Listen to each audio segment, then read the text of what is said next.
مثال ہیں، عشاء میں 17 ہیں، یہ ادا کرنے کے باوجود ہمارے معاشرے کے اندر سدھار کیوں نہیں آتا؟ ہماری سوسائٹی کے اندر اتفاق کیوں نہیں آتا؟ ہمارے معاشرے سے فحاشی کا، عریانی کا، بے حیائی کا، برائی کا یہ خاتمہ کیوں نہیں ہو رہا؟ مثلا قرآن پاک سے اس کی مثال ہے۔ اللہ رب العزت نے قرآن کریم میں فرمایا ان الصلاۃ تنہی عن الفحشاء والمنکر، کہ بے شک نماز بے حیائی سے اور برائی سے روکتی ہے۔ ہم نماز بھی پڑھتے ہیں، برائی سے بچ بھی نہیں سکتے، نماز بھی پڑھتے ہیں، بے حیائی سے بچ نہیں سکتے۔ مثلا جھوٹ ہے، بڑے شوق سے بولتے ہیں، غیبت ہے، بڑے آرام سے کر لیتے ہیں، تہمت ہے، غیر محفوظ طریقے سے لگا لیتے ہیں، بہتان بازی ہے، ایک دوسرے کے اوپر گھونٹ دیتے ہیں۔ یہ ساری چیزیں، جبکہ قرآن کا تو یہ فیصلہ ہے کہ ان الصلاۃ تنہی عن الفحشاء والمنکر، بے شک نماز بے حیائی سے اور برائی سے روکتی ہے۔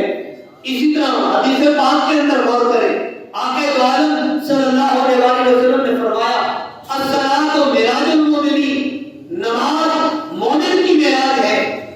ہم نماز 10 سال سے، 20 سال سے، 30 سال سے، 50 سال سے بجا لا رہے ہیں، کیا معراج ملی؟ کیا اس کا قرب ملا؟ کیا اس کی رضا تک پہنچے؟ کیا اس کی خوش نصیبی کا حصول نصیب ہوا؟ کیا اس کی رضا کو ہم نے پا لیا؟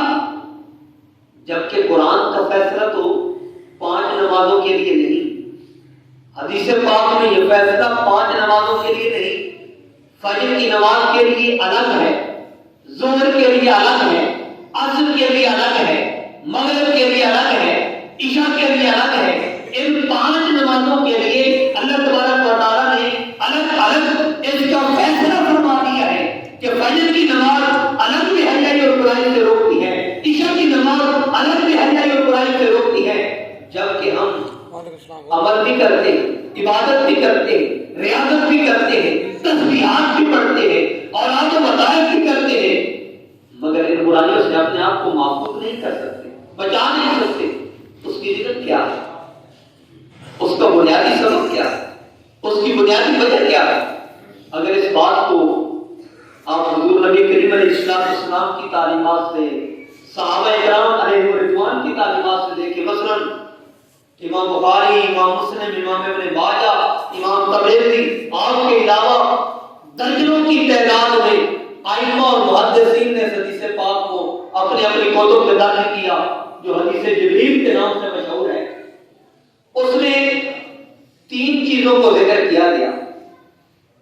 نمبر 1 توجہ میری طرف ہے، ایمان کو، نمبر 2 اسلام کو، نمبر 3 احسان کو۔ ان 3 چیزوں کو حدیث جبریل کے اندر ذکر کیا گیا۔ حضرت فاروق اعظم رضی اللہ تعالیٰ عنہ آپ بھی اس کے راوی ہیں، حضرت ابی ہریرہ رضی اللہ تعالیٰ عنہ آپ بھی اس حدیث پاک کے راوی ہیں۔ آقا دو عالم صلی اللہ علیہ وسلم کی بارگاہ میں ایک شخص آتا ہے، لا الہ علیہ السفر، اس پر کوئی سفر کے آثار نظر نہیں آتے، اور صحابہ کرام فرماتے ہیں فاصلہ رکبتہ الى رکبتہ نبی صلی اللہ علیہ وسلم، اس نے اپنے گھٹنے آقا السلام کے گھٹنوں سے ملا دیے اور ایسے بیٹھ گیا جیسے شاگرد استاد کی مجلس میں بیٹھتا ہے، مرید پیر کی مجلس میں بیٹھتا ہے، امتی نبی کی مجلس میں بیٹھتا ہے۔ فاصلہ رکبتہ الى رکبتہ نبی صلی اللہ علیہ وسلم، وہ اپنے گھٹنے حضور کے گھٹنوں سے ملا کر بیٹھ جاتا ہے اور عرض کرتا ہے یا رسول اللہ صلی اللہ علیہ وسلم، میں پوچھنا چاہتا ہوں، دین کے بارے میں کوئی سوال کرنا چاہتا ہوں۔ آقا علیہ السلام نے فرمایا سر، جو آپ سوال کرنا چاہتے ہیں معاشرے کا سوال کیجیے، میں تمہیں اس کا جواب عطا کروں گا۔ وہ پہلا سوال کرتے ہیں مل اسلام یا رسول اللہ، یا رسول اللہ صلی اللہ علیہ وسلم اسلام کی تعریف کیا ہے؟ آقا علیہ السلام نے فرمایا ان تشہد لا الہ الا اللہ وان محمد رسول اللہ۔ فرمایا اسلام کے بارے میں اگر جاننا چاہتا ہے تو گواہی دے اللہ کے علاوہ کوئی عبادت کے لائق نہیں، اللہ کے علاوہ کوئی بندگی کے لائق نہیں، اور محمد صلی اللہ علیہ وسلم اللہ کے خاص بندے اور اللہ کے رسول ہیں۔ ان تقیم الصلاۃ، نماز کو قائم کر، ان تصوم رمضان، رمضان المبارک کے روزے رکھ، ان تحج البیت ان استطاع الیہ سبیلا، اور حج بیت اللہ کر۔ اگر ان چیزوں کو تو پایا تکمیل تک پہنچا دیتا ہے تو آقا علیہ السلام نے فرمایا فقد استکمل الاسلام، تحقیق تو نے اپنے اسلام کو پورا کر لیا۔ اب اس میں کلمہ ہے، نماز ہے، روزہ ہے، حج ہے اور زکات ہے۔ ان 5 چیزوں کو آقا صلی اللہ علیہ وسلم نے اس شخص کے سامنے یعنی جبریل امین کے سامنے ذکر کیا۔ پھر عرض کرتا ہے یا رسول اللہ صلی اللہ علیہ وسلم میں ایک اور سوال کرنا چاہتا ہوں۔ حضور نے فرمایا پوچھیے کیا پوچھنا چاہتے ہیں؟ عرض کی اخبرنی عن الایمان، من ایمان یا رسول اللہ صلی اللہ علیہ وسلم، حضور ایمان کیا ہے؟ ایمان کسے کہتے ہیں؟ آقا علیہ السلام نے اب ایمان اور اسلام میں فرق دیکھیے۔ وہاں پر فرمایا انت شہدا، تو زبان سے گواہی دے۔ اب یہاں پہ فرمایا انتو من باللہ وملائکتہ وکتبہ ورسلہ والیوم الآخر والقدر خیرہ وشرہ من اللہ تعالی والبعث بعد الموت۔ آقا علیہ السلام نے فرمایا ایمان کیا ہے؟ اللہ کو مان۔ کس کو مان؟ کس کو مان؟ اللہ کو مان۔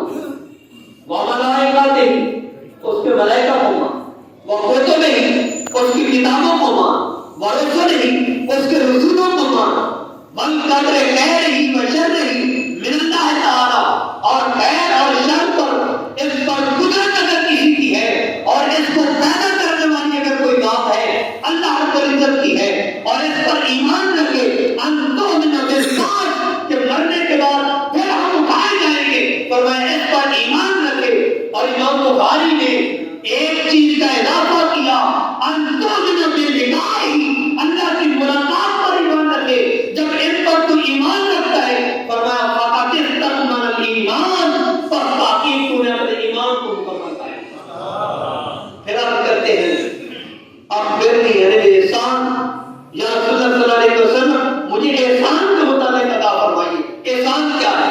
فرمایا الاحسان ان تعبد اللہ کأنک تراہ فإن لم تکن تراہ فإنہ یراک۔ آقا علیہ السلام نے فرمایا احسان یہ ہے کہ اللہ کی عبادت اس طرح کر گویا کہ تو اسے دیکھ رہا ہے۔ فإن لم تکن تراہ فإنہ یراک، اگر تجھے یہ مقام نہ نصیب ہو سکے، اگر اس شرف کو تو نہ پا سکے، فإنہ یراک، تو تجھے یہ یقین کامل ہونا چاہیے کہ جس کی تو بندگی کر رہا ہے وہ خدا تجھے اپنی بندگی کرتے ہوئے دیکھ رہا ہے، تیرا مشاہدہ کر رہا ہے۔ اب اس میں کتنی چیزوں کا ذکر ہے؟ 3۔ اب یہاں پر غور کی فضل تعالیٰ کا وہ شخص یعنی جبریل امین چلے گئے۔ حضور علیہ السلام نے عمر پاک سے فرمایا یہ کون تھے؟ کہ اللہ اس کے رسول بہتر جانتے ہیں۔ حضور نے جبریل امین کا ذکر کیا، فرمایا ھذا جبریل آتاکم یعلمکم دینکم، فرمایا یہ جبریل امین تھے، میرے پاس نہیں آئے۔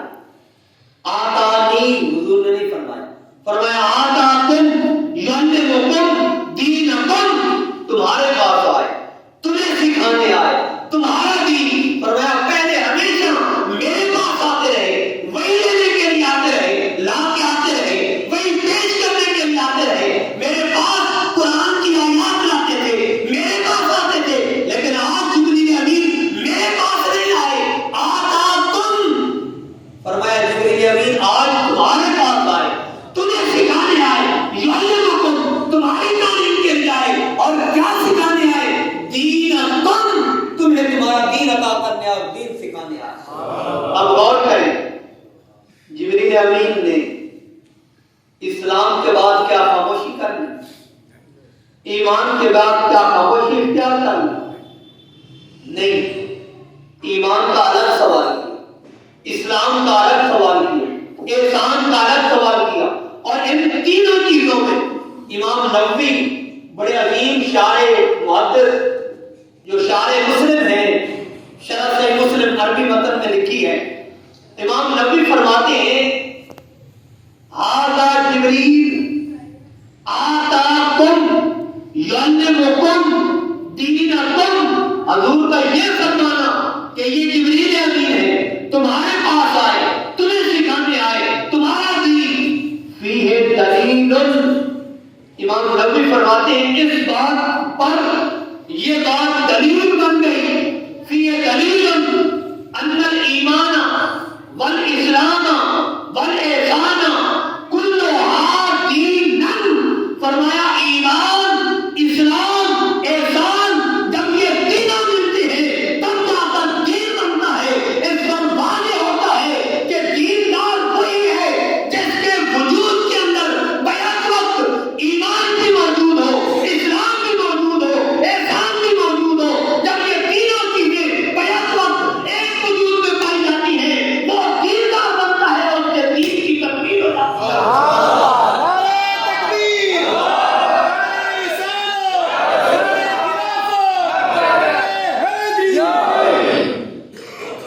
نتیجہ کب ہوگا؟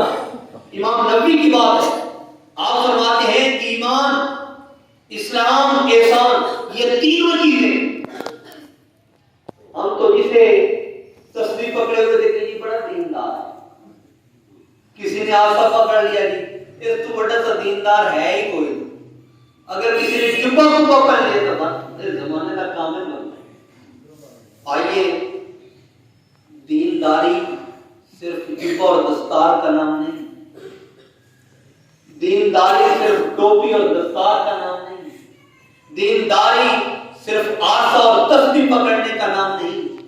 دینداری کیا ہے؟ ایک بدن میں بیک وقت ایمان بھی ہو، اسلام بھی ہو، احسان بھی ہو، اور تینوں چیزیں بیک وقت موجود ہو۔ یہ نہیں کہ 5 وقت کی نماز پڑھتا ہے اور ایمان سے عاری ہے، اور یہ بھی نہیں ایمان میں تکمیل کا دعویٰ کرتا ہے اور احسان سے خالی ہے۔ نہیں، ایمان کا تعلق بندے کے سینے اور قلب سے ہے، اسلام کا تعلق بندے کے بدن اور عقل سے ہے، اور احسان کا تعلق بندے کی روح سے ہے۔ گویا بدن عبادت میں نظر آئے، گویا عقل قرآن و سنت کی پیروی میں نظر آئے، دل اللہ کے ذکر میں نظر آئے، روح اللہ کی معرفت میں نظر آئے۔ جب یہ تینوں چیزیں بیک وقت کہ بندے کا جسم عبادت میں نظر آئے، عقل علم میں نظر آئے، دل ذکر میں نظر آئے، اور روح معرفت میں نظر آئے، وہی دیندار ہے، اور اسی شخص کا دین پایا تبدیل کو ہوگا۔ اگر یہ نہیں